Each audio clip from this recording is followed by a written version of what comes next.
In this presentation, I examine Jeremy Corbell's feature on a podcast called The Unexplained, hosted by Howard Hughes. This audio is cut down to examine extraordinary claims made by Jeremy Corbell. Let's get to our friend Jeremy Corbell, independent filmmaker and all-round good guy who's been very busy and was actually name-checked during the hearings. Jeremy, thank you for coming on. Hey, Howard. Great to see you. Nice to see you too, Jeremy. I'm liking the beard. Hey, action.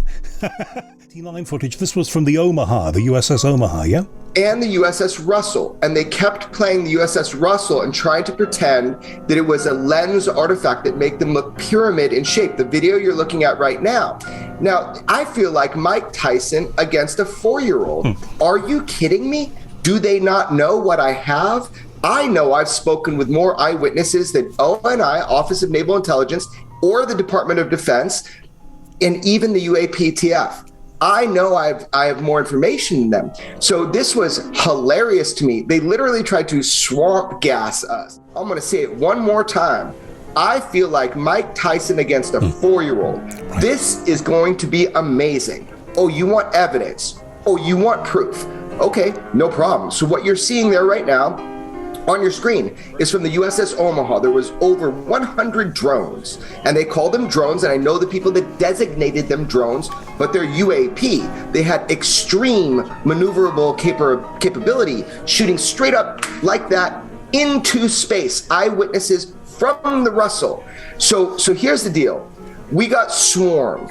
Who knows the position of all of our 10 Navy warcraft? So this is what's so funny. They didn't show the best evidence. They showed stuff they feebly tried to dismiss and swamp gas us. The thing is, George Knapp has released more high quality photos from F-18 pilots off the East Coast of these craft. They call them, metallic blimp with payload, UFOs or something, right? George Knapp had better evidence he released. Why didn't they just show George Knapp's photos? I mean, it was pretty amazing how uneducated and how sleight of hand they were trying to be. But even with that, Howard, even with that, it doesn't matter.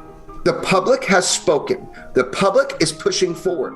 If this is some kind of weird technology that somebody's got, it's probably China. Might be Russia. It's not up there. No, that's been excluded.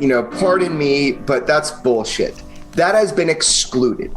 So here we are now, right? It's not our black technologies. It's not our secret military programs. We've excluded that. We've excluded any foreign nation that's technologically advanced that we know of. All of this has been excluded.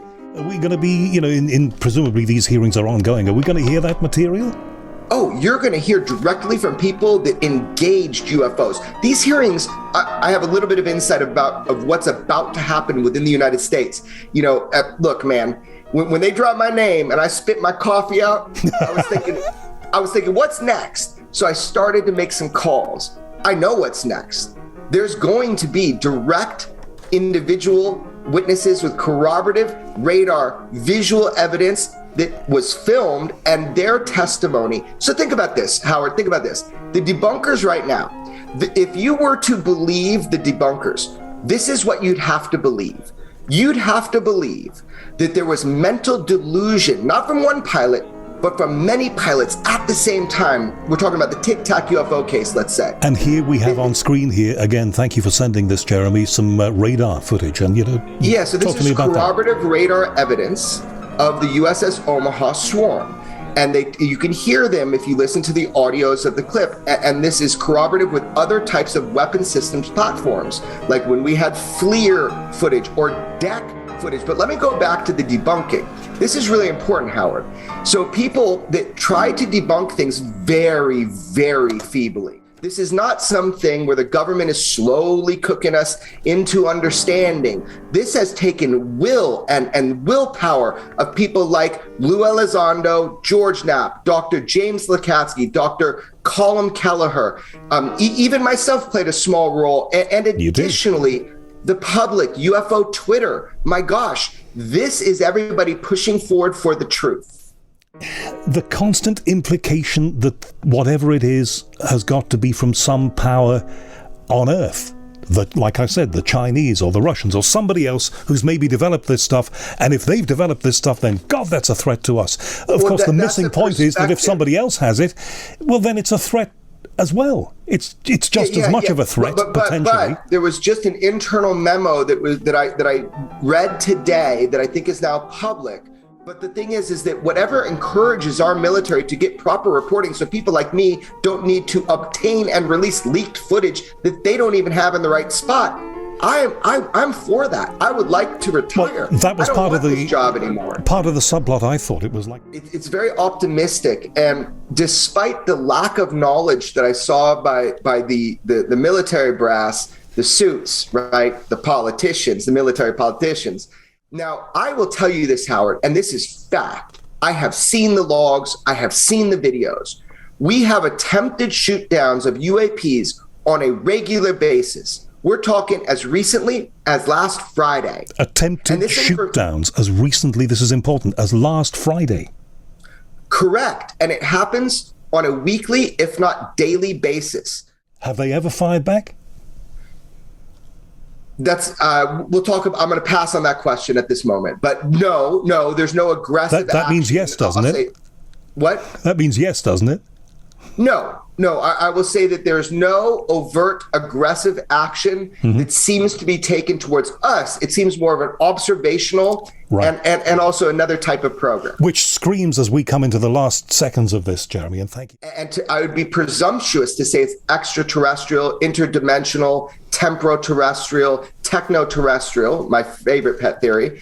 It's presumptuous. The Air Force is engaging these UAP on a weekly basis with arms, and I can prove it. Are we going to hear? That's important for people to know. When these hearings go to the next stage, and we've literally only got seconds, Jeremy, I'm sorry for that. You know what TV is like. Are we going to hear what you've just said in those hearings? Will that come out? If they bring me as a witness, I'll show it. Do you think they will? I have no idea. As you can see, we have another person trying to profit from obscure information and grainy footage.